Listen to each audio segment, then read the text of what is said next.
Saúde a igreja com a graça e a paz do nosso Senhor e Salvador Jesus Cristo.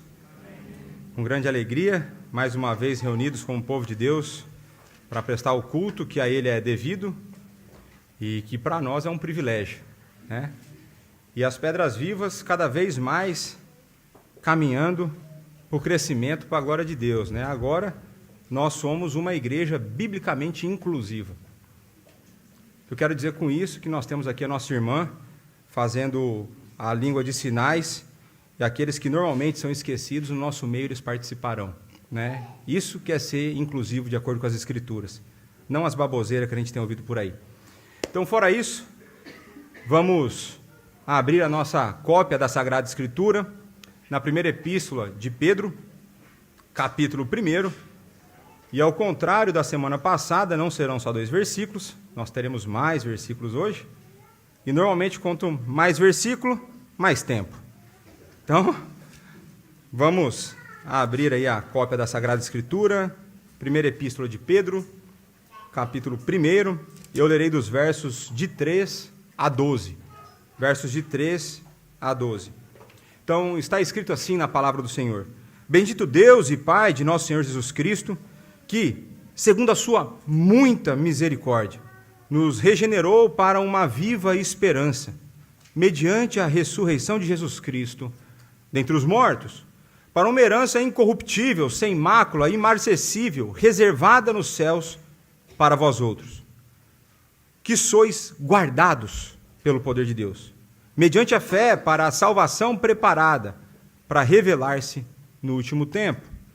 Nisso exultais, embora, no presente, por breve tempo, se necessário, sejais contristados por várias provações, para que, uma vez confirmado o valor da vossa fé, muito mais preciosa do que o ouro perecível, mesmo apurado por fogo, redunde em louvor e glória e honra na revelação de Jesus Cristo, a quem, não havendo visto, amais, no qual, não vendo agora, mas crendo, exultais com alegria indizível e cheia de glória, obtendo o fim da vossa fé, a salvação da vossa alma. Foi a respeito dessa salvação que os profetas indagaram e inquiriram, os quais profetizaram acerca da graça a vós outras destinada, investigando atentamente qual ocasião ou quais as circunstâncias oportunas indicadas pelo Espírito de Cristo que neles estava, ao dar de antemão testemunho sobre os sofrimentos referentes a Cristo e sobre as glórias que os seguiriam. A eles foi revelado que, não para si mesmos, mas para vós outros, ministravam as coisas que agora vos foram anunciadas por aquele que, pelo Espírito Santo enviado do céu, vos pregaram o Evangelho. Coisas essas que os anjos anelam perscrutar. Vamos orar mais uma vez. Pai, a tua palavra foi lida e nesse momento ela será exposta.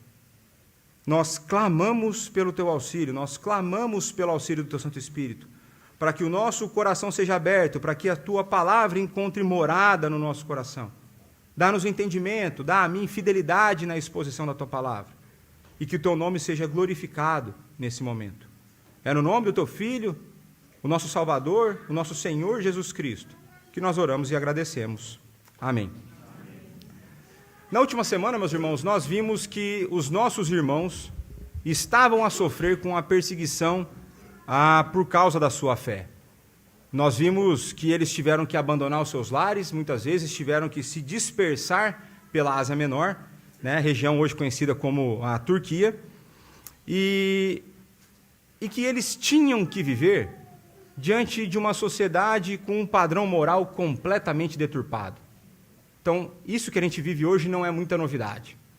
Para vocês terem um pouco da noção, eu não falei semana passada, de que nível de deturpação moral, de que nível de baixeza moral a gente está falando, nós estamos a falar, há uma sociedade que os homens se casavam por reprodução, mas também buscavam prazer sexual com adolescentes, com meninos adolescentes. Então, não é muito novidade que acontece no nosso tempo.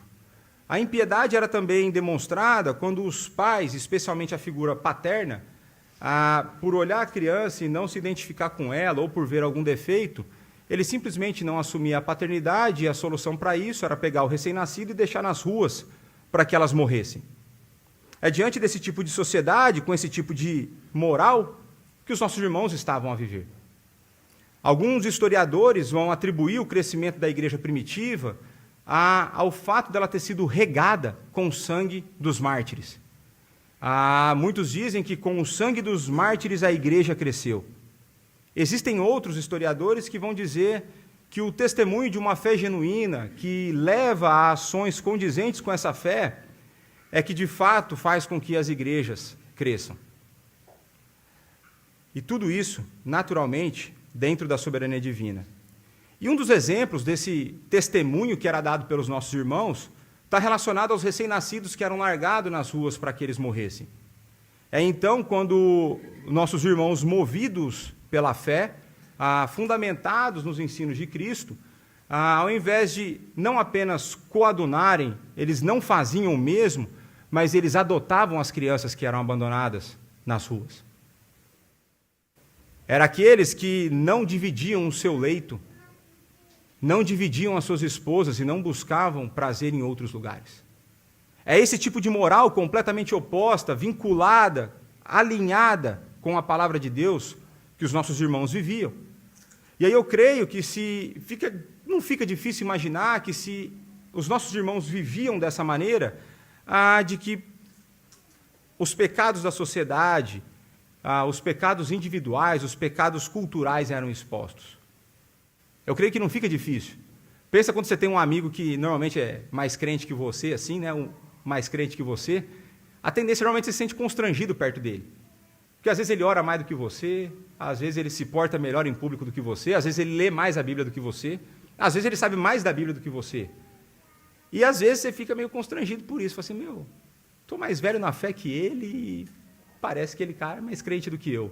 Agora imagina isso quando esse tipo de pessoa é colocado em contraste com um descrente. O quanto mais não será exposto o pecado de uma sociedade. E aí não fica difícil imaginar o incômodo que era trazido por esse tipo de postura. Não é difícil imaginar quando você olha alguém se comportando melhor do que aquilo te incomoda, porque eu gostaria de ser assim. Pelo menos eu sou assim. E aí a questão deixa de ser, será que a perseguição vai acontecer? E passa a ser, quando a perseguição acontecerá? E com a perseguição em andamento, Pedro abençoa a igreja de Cristo, ao enfatizar a importância de termos o Deus triuno como fundamento para a compreensão da nossa realidade. Assim como nos 2 primeiros versos, Pedro enfatiza, aqui nesse texto que nós lemos, as 3 pessoas da Trindade. A boa teologia abraça o Deus triuno e encoraja os irmãos a buscar uma vida fiel às Escrituras, mesmo em meio à perseguição. Se na semana passada nós vimos Pedro enfatizar a identidade que nós temos em Cristo, no texto de hoje, Pedro enfatiza a salvação como fundamento da igreja verdadeira. E aqui abre aspas, é somente esse fundamento que Pedro constrói a vida da igreja. Embora tenha sido popular, desde o iluminismo, no mundo ocidental, reduzir o cristianismo à moralidade e à ética. Pedro não permitirá que a ética venha à tona até que ele fale da salvação, o fundamento da moralidade. E aqui o McKnight, ele sabiamente ressalta que a forma como a salvação antecede a moralidade cristã. A salvação vem primeiro para que a moralidade, que a nossa ética, seja resultado dessa salvação. O cristianismo verdadeiro está longe de ser um farisaísmo repaginado. Mas, com certeza, o cristianismo verdadeiro conduzirá os seus seguidores a uma moralidade bíblica. Ao contrário da crença coletiva secular, a moralidade cristã está longe de ser ruim, mas ela é um dos pilares que possibilitam a existência de sociedades civilizadas. Parte dessa moralidade cristã, em outras palavras, parte dessa ética cristã está enraizada na adoração a Deus. Pedro, então, vai nos mostrar que a nossa adoração deve estar enraizada na nossa salvação. E essa salvação que é realizada pelo Deus triuno, Pai, Filho e Espírito. Pedro nos apresenta a adoração, o remédio para o coração abatido pela perseguição. E a primeira razão que Pedro nos dá para que nós adoremos, está nos versos de 3 a 5, é que nós fomos regenerados para uma viva esperança. Então, bendito o Deus e Pai de nosso Senhor Jesus Cristo, que segundo a sua muita misericórdia, nos regenerou para uma viva esperança, mediante a ressurreição de Jesus Cristo dentre os mortos. Após a saudação inicial, Pedro começa a carta, propriamente dita, o corpo da carta, é quando passou aquela conversinha, oi, bom dia, como você está? Passou essa parte, vamos falar de negócio, vamos falar de coisa séria? E Pedro começa com bendito. Através da perspectiva contraintuitiva da fé cristã, Pedro bendiz a Deus em meio à perseguição. Ao contrário do que a gente é levado a pensar, que em meio da perseguição o que importa é meu sofrimento, o que eu tenho direito é de reclamar, porque eu tenho muitos direitos, Pedro diz, não, bendito seja o nosso Deus e Pai de nosso Senhor Jesus Cristo. É Deus quem nos regenera. E aí Pedro, então, coloca que o motivo do louvor é o reconhecimento de que Deus é, de fato, o autor da nossa regeneração. É Deus quem nos faz nascer novamente, é Deus a causa do nosso nascimento. E como a gente tem visto aqui ao longo do ano, o homem natural, apartado de Deus, ele está morto em seus delitos e pecados. E, portanto, ele é incapaz de fazer algo por si mesmo, para que venha ganhar a vida espiritual. Então, se a vida espiritual existe, é Deus quem é a causa dessa vida. E a regeneração, quando a gente olha o que nós chamamos da economia da Trindade, quando nós olhamos as ênfases dadas em qual pessoa da Trindade está a agir, é na regeneração o Espírito Santo é aquele que é enfatizado. É o Espírito Santo quem faz o transplante cardíaco, é o Espírito Santo quem tira um coração de pedra e coloca um coração de carne. É a obra regeneradora do Espírito Santo que nos possibilita, que nos habilita a possibilidade de crer. Se o Espírito não age, nós jamais poderíamos crer. É Ele quem coloca, então, um coração que consegue olhar para Cristo e reconhecê-lo como Senhor e Salvador. E essa regeneração, ela só ocorreu de acordo com a muita misericórdia de Deus. E aqui eu creio que seja importante fazer uma distinção, uma explicação, o que é graça e o que é misericórdia. Muitas vezes a gente acaba confundindo esses termos, e é normal. A graça, de maneira resumida, é um favor imerecido. É algo bom que eu ganho que eu não deveria ganhar.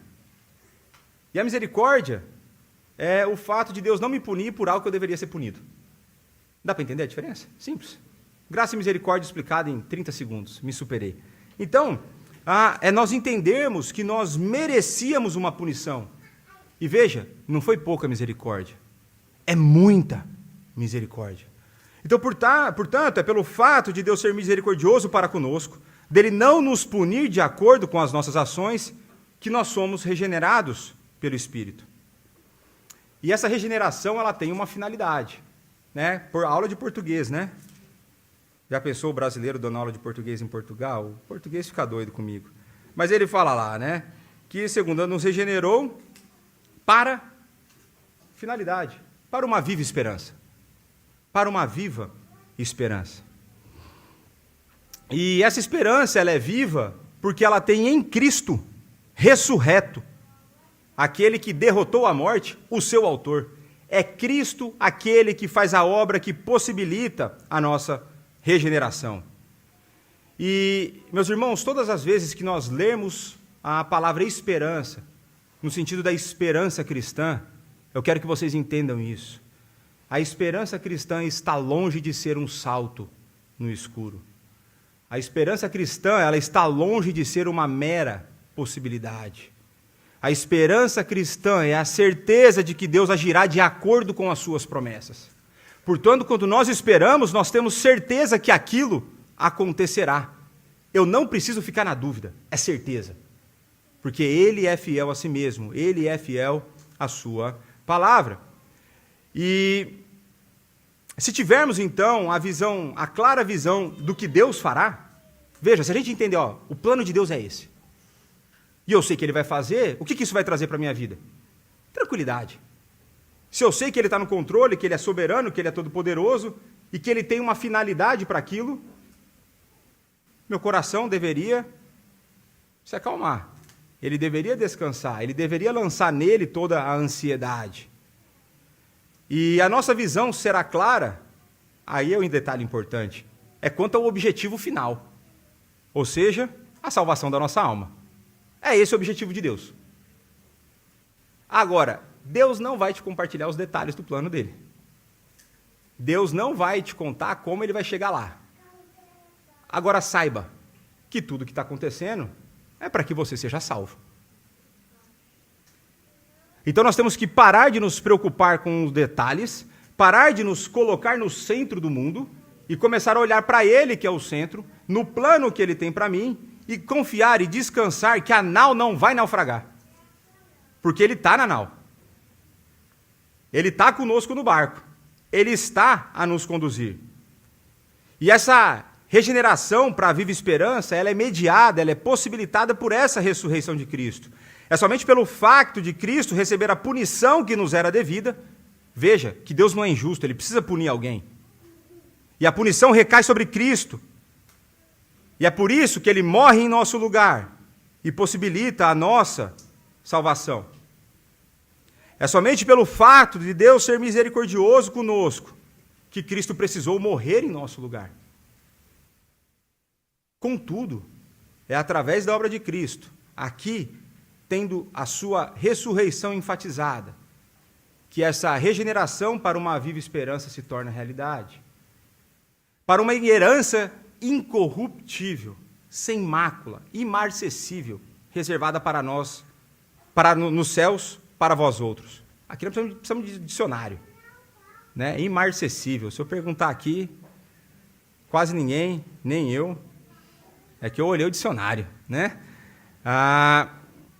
Além de nós sermos regenerados para uma viva esperança, nós também somos regenerados para uma herança incorruptível, sem mácula e imarcessível. Essa herança, ela é incorruptível, pois ela não perece, ela não estraga. Ela é sem mácula, pois ela é pura, uma vez que foi conquistada por Cristo, e por isso o pecado não pode contaminá-la. E ela é imarcessível, e essa eu acho que é a mais difícil, pois ela não desbota, ela não perde a qualidade, ela está sempre em perfeito estado, pois é assim a obra de Cristo. Ela está reservada nos céus para vós outros. A ideia de reservada é que Deus então está a aguardar essa herança para nós. A ideia de que Deus está a preservar essa herança para nós. E qual que é a chance de dar errado? É zero. Pelo amor de Deus, responde zero. É zero. E a gente vai ver que no próximo versículo, no versículo 5, essa herança é basicamente a salvação da nossa alma. Então Deus está a aguardar a nossa salvação. E aí a gente vai entrar numa conversa daqui a pouco, mas eu já não estou salvo? A gente vai entrar nessa conversa. Mas antes de entrar nessa conversa, eu quero atormentar vocês com mais um dos meus maus exemplos. Né? Eu fico sempre pensando em figuras ruins, porque daí fica na memória, né? Eu não sei quantos de vocês vão conseguir se identificar comigo, mas na minha infância, a minha família passou por algumas ou várias dificuldades financeiras. Né? E dentro desse problema financeiro, uma das consequências é que meu guarda-roupa nunca era dos mais cheios. A minha variedade de roupa não era das maiores, ou aqui mais grandes, né? Eu preciso aprender isso aí, mais grandes. Maior? É mais pequeno, né? Então, pronto, a gente chega lá. Poderia seguir a regra, mas tudo bem. E eu lembro, então, tinha uma época que eu só tinha um par de tênis. Era o tênis que eu ia para a escola, era o tênis que eu saía, era o tênis que o Super Bonder colava o furo. Era um tênis cinza, eu lembro dele até hoje. Mas meus pais sempre se esforçaram para me dar coisas boas. Eles sempre se esforçaram para isso. Eu não consigo... Meu coração é extremamente grato por eles, assim. Mas com a necessidade e com esse guarda-roupa meio escasso, surge um conceito da roupa de sair. Né? Então eu tinha a roupa de sair. Era a roupa que, depois que Deus me converteu, virou a roupa de ir para a igreja. Né? Então vocês já entenderam um pouco de como eu penso, de como vir para a igreja. E normalmente, né, a melhor camiseta que eu tinha, ela só era usada para ocasiões especiais. E não era assim qualquer sair, porque ela era boa. Então era aquela que tinha que estar sempre nos conformes, né? Porque minha mãe sempre se preocupou com isso, assim, né? Então era inimaginável e provavelmente não traria bons resultados se eu utilizasse a camiseta de sair para jogar bola. E o uso desvirtuado, né? Esse uso estaria desvirtuado. Eu pegar uma camiseta de sair é como se eu fosse jogar bola de terno hoje, né? Tá bem fora, né? Normalmente o pastor gosta de usar a meia social para jogar bola, mas o terno ele deixa em casa. O pastor é muito brega, mas vamos lá. Então o uso estaria desvirtuado. A camiseta se estragaria mais rápido. Ela poderia se manchar quando eu caísse na quadra. E ela poderia desbotar no processo de lavagem mais intenso para remover o delicioso cheiro de criança suada.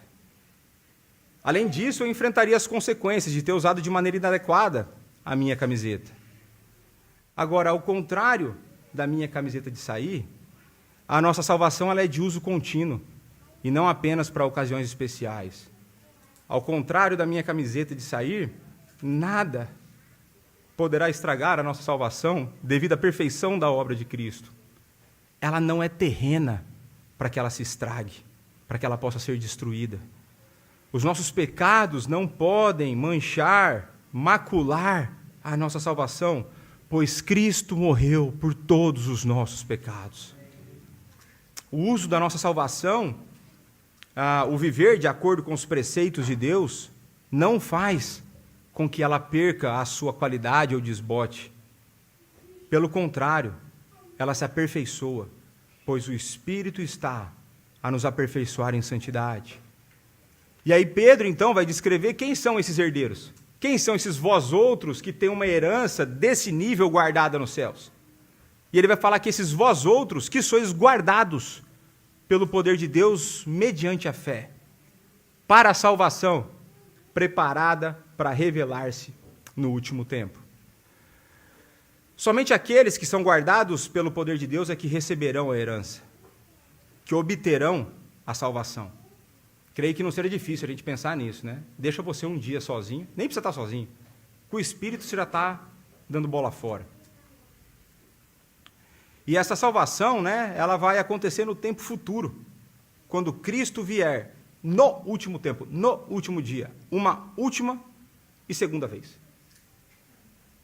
Aqui nós temos uma confortadora mensagem do famoso já e ainda não. E aí é importante explicar para vocês de que, ao mesmo tempo que nós já somos salvos, nós ainda não somos salvos. Aí como é que é? É desse jeito. Então nós já somos salvos porque Deus é fiel a si mesmo, Ele nos guarda, o Espírito habita em nós, Ele é o pendor da nossa salvação, Ele vem para nos resgatar, mas ainda assim, quando você olha para você, você não está glorificado. Eu imagino quando estiver glorificado, meus cabelos vão parar de cair. Talvez é um sonho, né? A gente sonhar é de graça, né? E a ideia, então, que quando nós olhamos para o nosso dia a dia, a gente consegue ver que nós temos comportamentos de pessoas não salvas. Então, ao mesmo tempo que nós já somos salvos porque a obra de Cristo é perfeita, e segundo ele fala em João, ele não vai perder nenhuma das ovelhas dele, nenhum do que o Pai deu para ele vai perder, mas ao mesmo tempo então, nós estamos salvos. Então, esse conflito de já somos salvos, mas ainda não de maneira completa. De maneira completa, essa salvação vai se manifestar quando Cristo vier julgar vivos e mortos. É quando nós seremos glorificados. E eu creio que todos aqui terão que ressuscitar, porque acho que Cristo demora mais um pouco para chegar. A gente já vai estar morto. Pelo menos a minha ideia é essa, vocês sabem. E então, apesar de nós ainda estarmos nesse processo de salvação, nós já podemos usufruir parte dos benefícios dela. A gente já conta com o auxílio do Espírito Santo. A gente já conta com o auxílio divino no nosso dia a dia. A gente já conta com as misericórdias que se renovam a cada manhã. A gente já conta com a graça que diariamente nos abençoa. E nós também já é no tempo presente que Deus, de maneira contínua, nos guarda com o seu poder. Aí a pergunta, tem como estar ruim para o nosso lado? É Deus quem nos guarda. Que venha a perseguição. É em meio à perseguição que Pedro encoraja os seus leitores a trazer a memória daqueles que creem, porque é mediante a fé, que é Deus quem os guarda. É Deus a fonte de encorajamento e a força para enfrentar a perseguição. É aquele que não dorme e nem dormita, conforme Salmo 121 nos diz, que está a nos guardar. Não tem escorregão da parte de Deus, não tem uma pescadinha, ele não se cansa. Agora veja que detalhe importante, a proteção divina não tem a finalidade de nos livrar da perseguição, mas de nos conduzir à salvação. São duas coisas diferentes. Ele não está aqui para criar filhos mimados, e eu vou chegar lá. Ele quer nos salvar. É esse o ponto. Então a adoração fundamentada na salvação nos levará a uma fé mais madura, pois ela reconhece que é por causa da misericórdia divina que nós somos regenerados para uma viva esperança, que a nossa regeneração é real, pois o nosso Salvador vive, e que nós podemos descansar, pois Ele é o defensor da igreja e do seu povo, e é Ele quem irá atrás contra todos aqueles que fazem a igreja sofrer, seja os de dentro, seja os de fora. É Ele quem vai atrás. Portanto, a adoração é de fato um remédio para o coração abatido pelo sofrimento. E a segunda razão que Pedro nos dá para que a nossa adoração aconteça em meio ao sofrimento é porque a nossa fé está a ser desenvolvida para a salvação. Então, vamos lá, 6. Amo esse verso. Veja como Pedro trabalha com a gramática, né? Nisso exultais, ou seja, alegria assim, ó, último nível. Embora, no presente, por breve tempo, se necessário, sejais contristados por várias provações, para que, uma vez confirmado o valor da vossa fé, muito mais preciosa do que o ouro perecível, mesmo apurado por fogo, redunde em louvor, glória e honra na revelação de Jesus Cristo. E uma coisa importante é que a nossa salvação, então, ela será revelada, será escancarada, será concluída. Nós seremos glorificados, seremos tornados perfeitos à imagem dele. É no dia da segunda vinda. Nós devemos ansiar esse dia. Mas, naturalmente, se a gente for olhar, eu já falei que basta a gente se consultar um pouco o nosso coração para ver que nós não merecemos a salvação. Se nós fomos salvos, então é natural que nós sejamos alegres por isso. Quando nós olhamos para a nossa ficha corrida, lá no Brasil, na nossa capivara, se nós olhamos a nossa ficha de todos os nossos crimes, que pecados são crimes contra Deus, é suficiente para entender que a gente não merecia estar onde a gente está. Agora, se eu estou, eu quero é festa. Se eu estou feliz. Ainda que isso me custe alguma coisa nesse tempo. Ainda que isso me custe algo na perspectiva terrena. E por isso que nós devemos exultar nessa verdade. Contudo, Pedro nos lembra que Deus não é um pai helicóptero, tentando nos livrar de todo e qualquer tipo de sofrimento. Deus não é aquele pai que fica rodeando a criança. Ai, filhinho, não cai. Ai, filhinho, não faz isso. Ai, filhinho, cuidado. Estão ferindo meu filho. Não. Deus não é esse tipo de pai. Deus está longe de ser esse tipo de pai. Deus não é o tipo de pai que cria filhos mimados que não sabem lidar com o sofrimento. Deus é o pai perfeito que conhece as nossas limitações, as nossas necessidades e os nossos pecados. Por isso, Pedro coloca, embora, no presente, por breve tempo, se necessário, sejais contristados por várias provações. Ao contrário de um pai helicóptero, Deus não apenas permite que soframos, mas, na verdade, é Ele quem nos coloca o sofrimento em vida. É Ele quem nos direciona, é Ele quem nos conduz, é Ele quem põe o sofrimento na minha e na sua vida.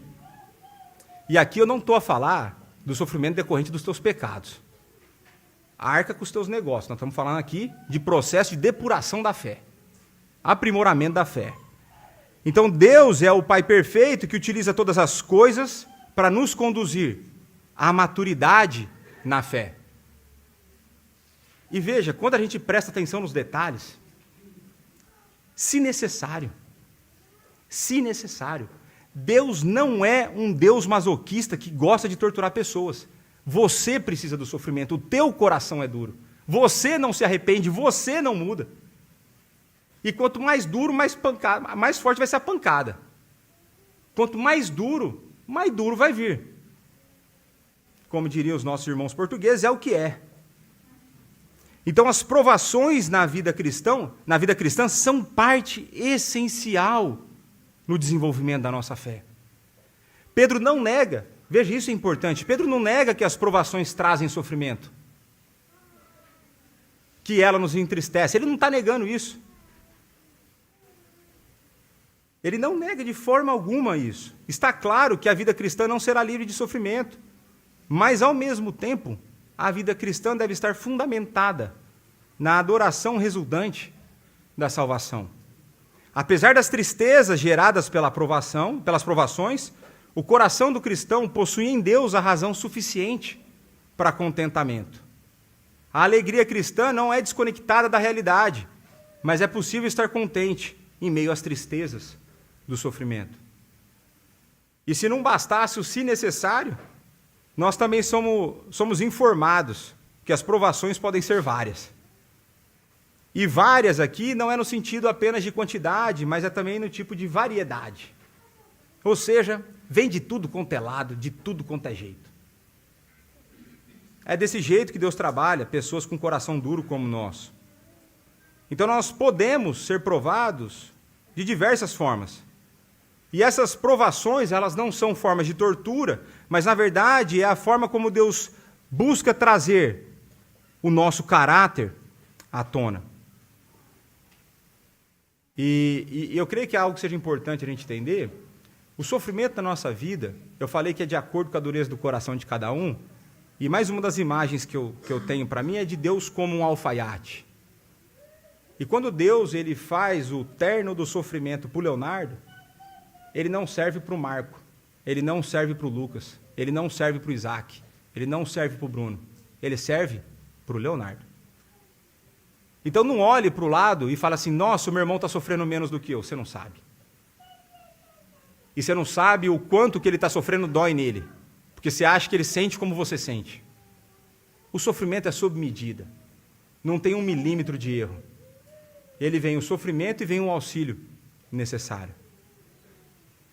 Então, se essas provações buscam mostrar o caráter daquele que é provado, então, por isso que Pedro não foca no tipo de sofrimento, mas sim na finalidade dele, que é a confirmação do valor da nossa fé.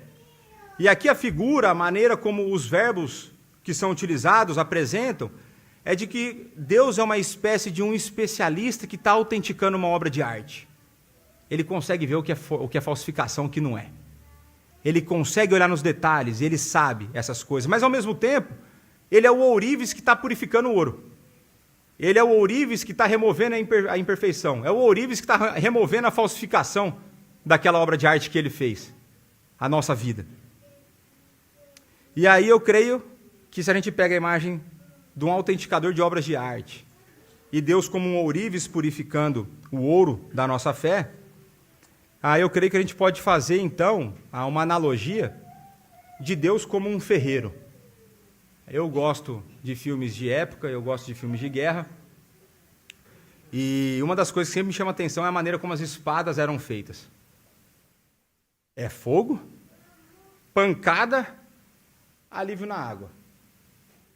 Ah, falta ainda. Fogo, pancada na marreta, alívio na água. É assim que se forja uma espada. E assim é Deus conosco. É o fogo das provações, a pancada do sofrimento e o alívio temporário de vez em quando. E é assim que a nossa fé vai sendo conformada.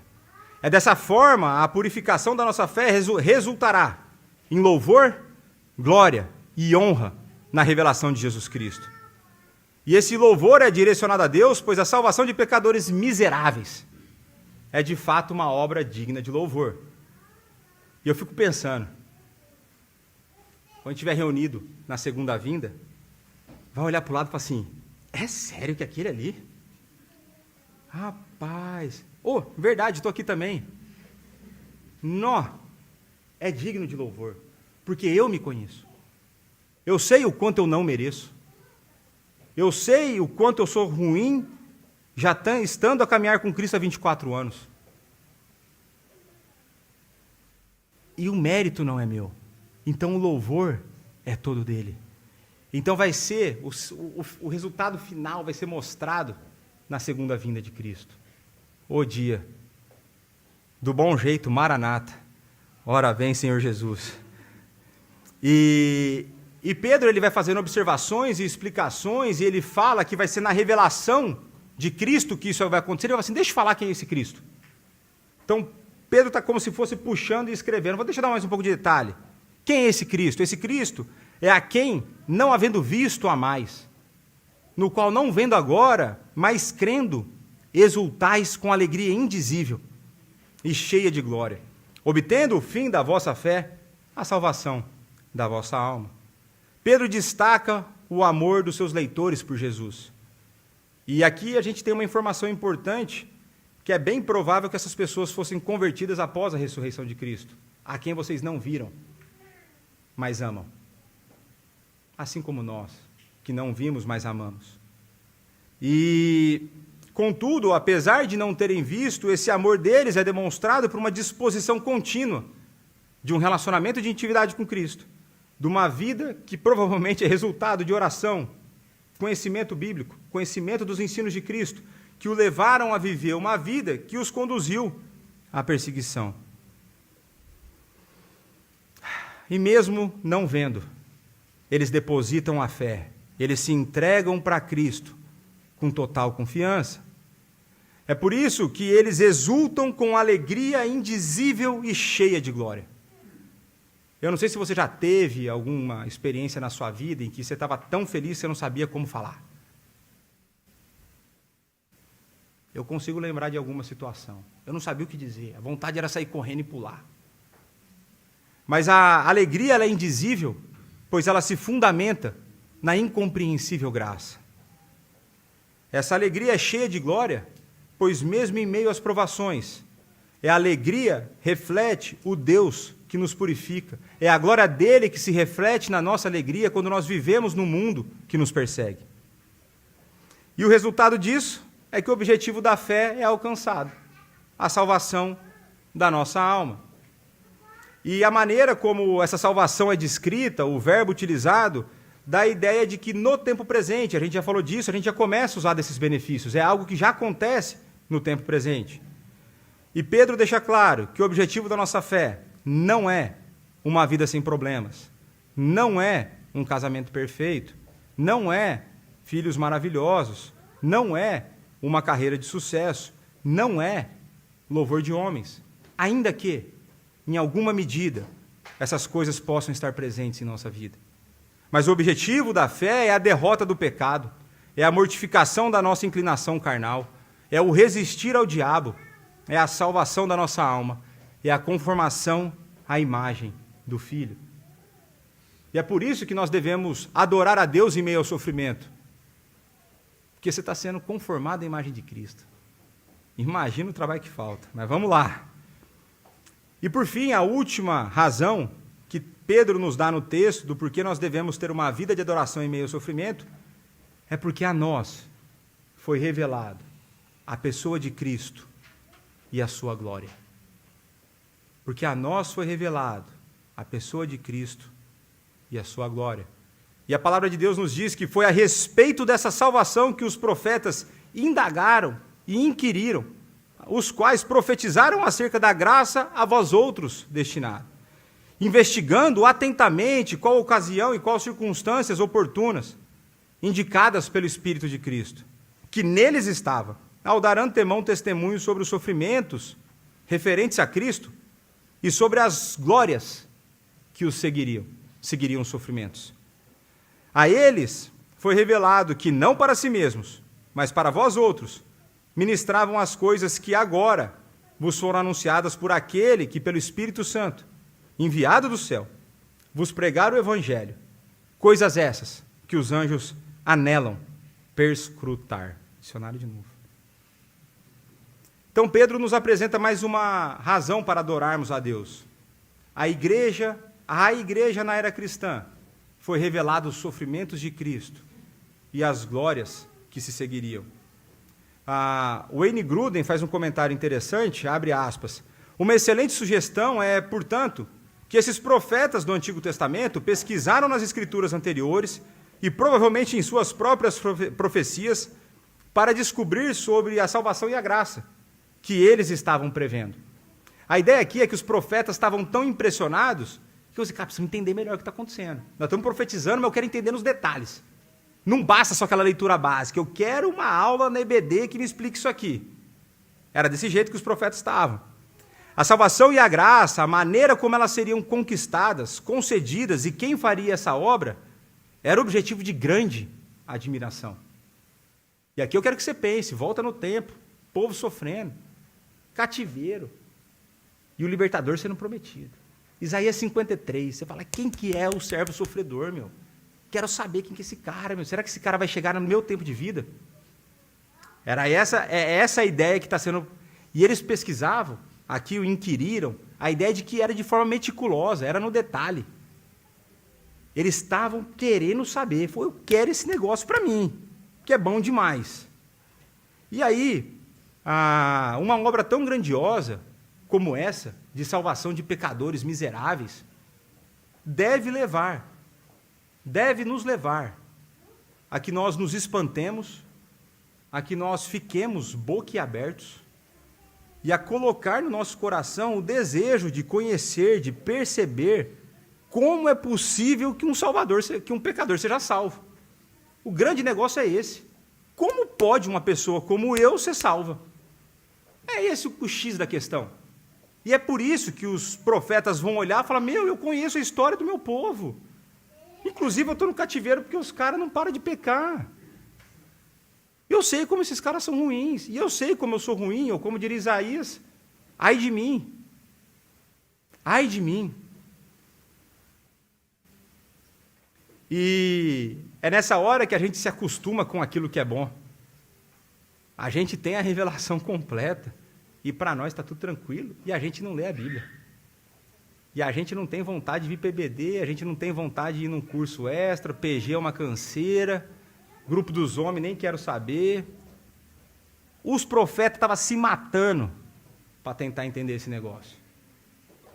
E aí, o Wayne Grudem põe uma outra observação interessante, que é, abre aspas, o Espírito de Cristo neles se refere ao Espírito Santo, mas como um título que sugere que predizer a vinda do Messias, o equivalente em hebraico de Cristo no grego, né? Cristo não é sobrenome de Jesus, significa que ele era um ungido de Deus, foi o foco.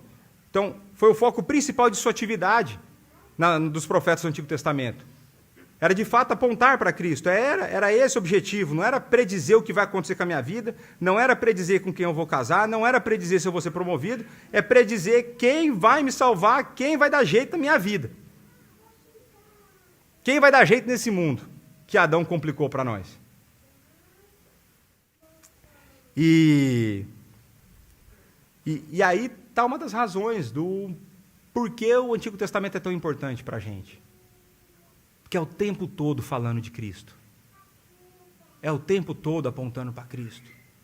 É o tempo todo esfregando Cristo na nossa cara. Mas aos profetas foi revelado que eles não conseguiriam entender todos os detalhes. Mas você veja que eles já eram habitados pelo Espírito. Se alguém tem dúvida se o Espírito Santo agia no Antigo Testamento, se o Espírito Santo habitava o povo, o Espírito já estava neles. E o resultado do ministério deles era a pregação para a geração vindoura. Então a questão toda é, vocês estão pregando, mas quem vai entender não são vocês. Está tipo Moisés. Está vendo a terra? Olha lá, ó. bonita de longe, né? Não vai pôr o pé.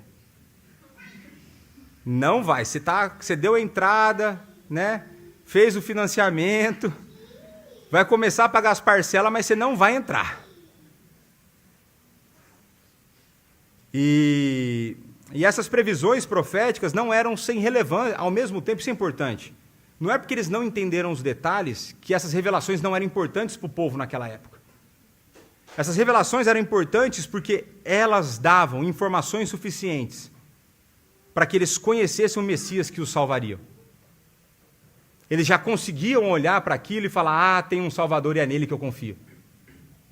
Da mesma forma que a gente olha para trás, eles olhavam para frente. A gente está olhando para o retrovisor, está tipo na Nacional, dirigindo no retrovisor, Cristo morreu. Mas olho na frente esperando ele vir. E o Antigo Testamento era o tempo todo para frente. Agora, o Evangelho é tão poderoso, e não sei se para você essa última frase chama atenção, coisas essas que os anjos anelam perscrutar. O Evangelho é tão poderoso que os anjos desejam intensamente olhar os resultados, perceber as glórias posteriores ao sofrimento de Cristo. A imagem é muito interessante, porque ela transmite a ideia da curiosidade dos anjos. É como se os anjos estivessem no céu tentando abrir assim, será que dá para ver? Né? É como se fossem as crianças, quando os pais mandam elas dormirem, querendo sair do quarto para ver o que está acontecendo quando os adultos se reúnem sozinhos. Ou então, talvez, como as esposas dos presbíteros e do pastor, querendo saber como foi a reunião do conselho. E como foi a reunião? Foi boa. E elas estão lá, tentando abrir, para ver se vai, se o marido abre a boca. Mas a razão para os anjos desejarem isso é que a glória de Cristo, manifesta no tempo presente, é maravilhosa, é absurda, é inexplicável. É o fato de que o glorioso reino de Deus, que invade a era cristã, está a ser implantado no tempo presente, que leva os anjos a quererem ver o que está a acontecer. É o crescimento da igreja, é o testemunho fiel da igreja em meio à perseguição, é o poder de Deus conversando às pessoas que desperta nos anjos o interesse de assistir esses eventos. Mais do que você está querendo assistir a porcaria da Olimpíada. Quão mais privilegiados do que os anjos somos nós. Enquanto os anjos desejam assistir, nós somos convocados a fazer parte desse enredo. É através da nossa vida de fidelidade a Deus, individual e coletivamente, que Deus está a expandir seu reino. Nós somos instrumentos nas mãos do Redentor, a manifestar a graça dele no tempo presente, a apresentar as boas novas de salvação, a fazer com que a salvação chegue aos perdidos.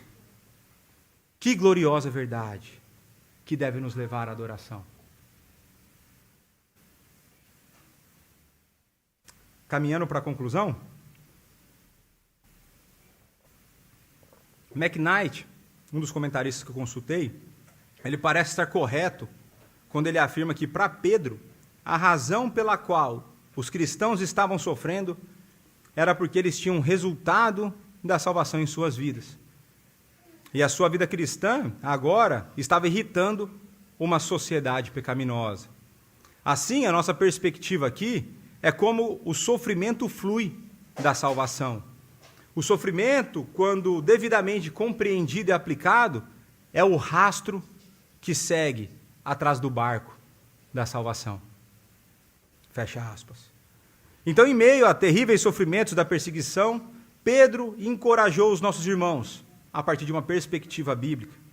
Ele fundamenta a postura cristã numa adoração que flui da salvação. Não são as circunstâncias que estão em foco, mas sim o Deus triuno. É a partir de Deus e da incompreensível obra da salvação que coloca o nosso coração com um alvo fixo no futuro escatológico, no futuro das últimas coisas, quando Ele virá terminar de resolver os nossos problemas, que a nossa adoração flui.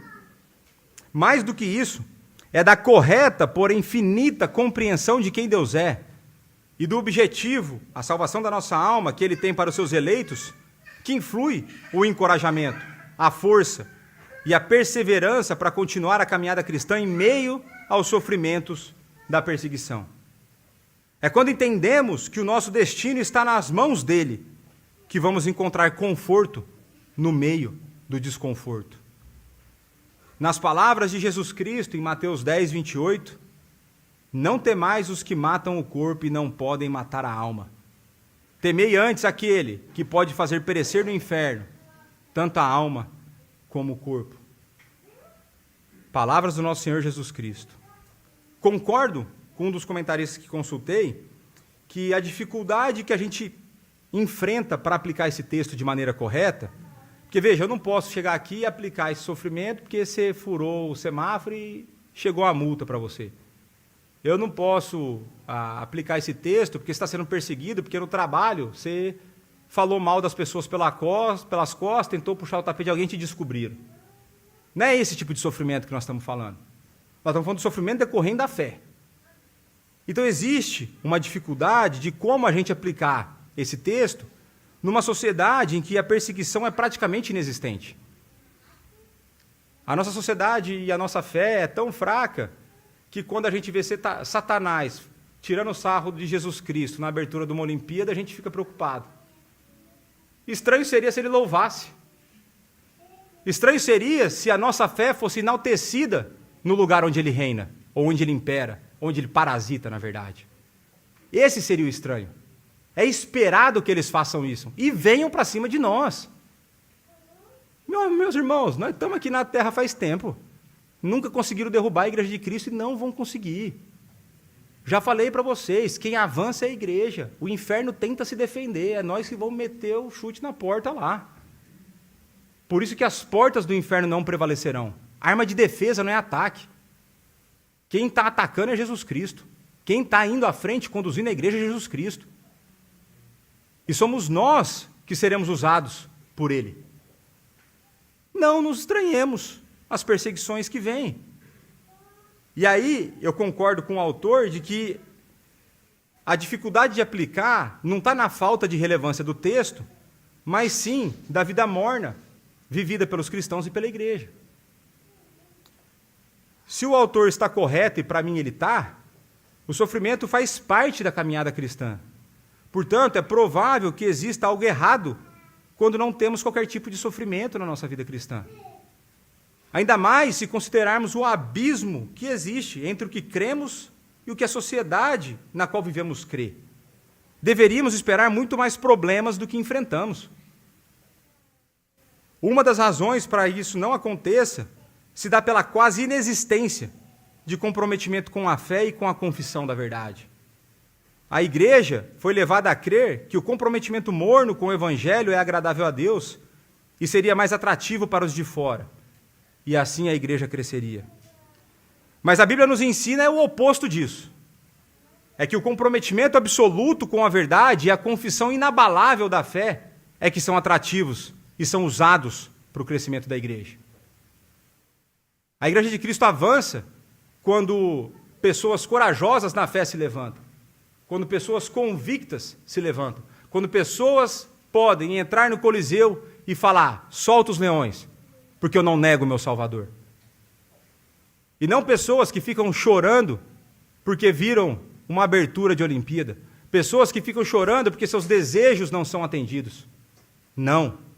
Estejamos preparados para sofrer os ultrajes que o nosso Senhor sofreu. Em um dos textos de Paulo, se eu não estou enganado, ele fala que o privilégio da salvação é fazer parte do sofrimento de Cristo. Nós temos que abraçar o sofrimento. Aí vem a loucura da fé cristã, temos que desejar o sofrimento na nossa vida. E para você ir embora pensando, breves aplicações. Eu acho que ficou claro no texto que a nossa adoração vai fluir da salvação. E se o texto todo é sobre salvação, salvação é algo importante. Salvação é algo necessário. Se não tem salvação, tem condenação eterna, tem morte espiritual. E nós Veja, Deus não erra nem código postal e nem horário. Então a gente veio para o mundo, onde nós estamos, no horário certo.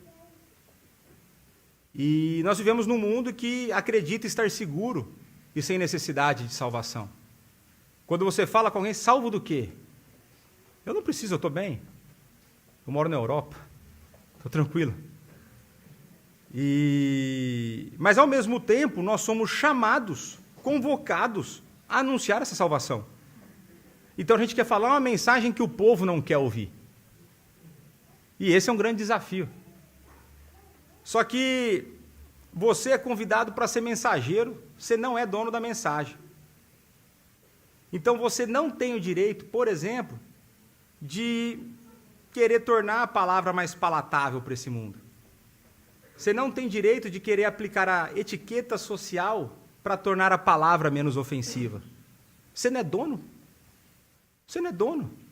Só entrega. Só entrega. Você não tem o direito de alterar, você não tem o direito de tentar deixá-la mais agradável. E você não tem o poder de fazê-la ser aceita.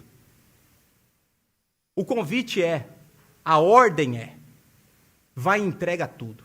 E deixa doer. Porque quem vai transformar corações é o Espírito Santo. E o Espírito Santo age aqui como age no Brasil, como age nos Estados Unidos.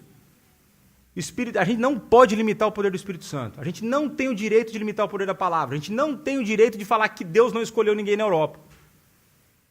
Prega. E prega a mensagem inteira. E prega para doer. Porque a Bíblia ela é confrontativa. A Bíblia expõe os nossos pecados. A Bíblia expõe as nossas misérias. E não tem como isso não ser dolorido. Se você quer viver uma vida tranquila, sem ser confrontado com os teus problemas, teu pecado, não é aqui o seu lugar. Mas também é o caminho do inferno. É outra escolha. É esse o caminho proposto pela palavra. Segunda aplicação, peça ao Espírito Santo que encoraje o teu coração em meio à perseguição. Ou talvez melhor, peça ao Espírito Santo que te encoraje a viver uma vida que te conduzirá a ser perseguido. O convite é contraintuitivo. Falei, eu quero ir para o jogo. Você tem que ser tipo aquele jogador reserva que está doido para entrar para resolver o jogo. Nem mandou aquecer, você está aquecendo. Falou, me põe no jogo. Deixa que eu resolvo. Mas se é zagueiro, nós precisamos fazer o gol. Me põe. Eu vou resolver esse negócio. É óbvio que capacitado pelo Espírito. É óbvio que empoderado por Ele, conduzido por Ele, encorajado por Ele. Peça a Deus que te dê coragem para ser um homem e uma mulher de fé. E venha o que vier. E se você hoje, nesse cenário, já vive a perseguição, seja na tua casa, seja no teu trabalho, se você vive essas dores da fé, Deus é contigo. Alegre o seu coração. Ele sabe o que você está passando e Ele está te protegendo. E terceiro, e última aplicação, celebre a tua salvação. Nós fomos chamados a ser um povo alegre, porque nós somos salvos do pecado, nós somos salvos de nós mesmos, e um dia nós viveremos diante de Deus, no novo céus e na nova terra. Se alegre por isso. Não canta desanimado na igreja, parece velório, não. É vida, nós temos vida eterna. É vida eterna que nós temos. Se lembre que a nossa vida é uma vida de adoração contínua ao Deus triuno, pois Ele está a nos conduzir rumo à perfeita herança guardada para nós nos céus. Que Deus nos abençoe. Pai, a Tua palavra foi lida, ela foi exposta, e nós clamamos por perdão. Todas as vezes que somos confrontados com a Tua palavra, o nosso pecado fica evidente. O Senhor sabe que... O Senhor conhece as nossas limitações, o Senhor conhece as nossas fraquezas, o Senhor conhece os nossos pecados. E nós estamos aqui a clamar ao Senhor. Dá-nos uma vida de santidade. Dá-nos uma vida de convicção na fé. Dá-nos coragem para viver essa fé de modo integral num mundo dissoluto. Sem o Senhor nós não conseguiremos. Sem o Senhor nós seremos crianças covardes, amedrontadas num canto. Mas nós precisamos da mesma obra que o Senhor fez na vida de Pedro, que após negar é depois transformado num apóstolo corajoso. Nós precisamos desse Santo Espírito agindo na nossa vida, senão nós não conseguiremos. Ajuda-nos, Senhor. Conduza-nos, Senhor. Tem misericórdia e derrama da Tua graça sobre a vida do Teu povo, da Tua igreja, para que em tudo isso o Teu nome seja engrandecido, para que em tudo isso o Teu nome seja louvado, para que em tudo isso nós possamos ver acontecendo aqui na terra, o reino se expandindo, aquilo que os anjos desejam ver, que nós possamos fazer parte. Ajuda-nos. É no nome do Teu Filho Jesus Cristo, nosso Senhor, nosso Salvador, que vivo está e reina soberanamente, através do nome dEle, que nós oramos e agradecemos. Amém.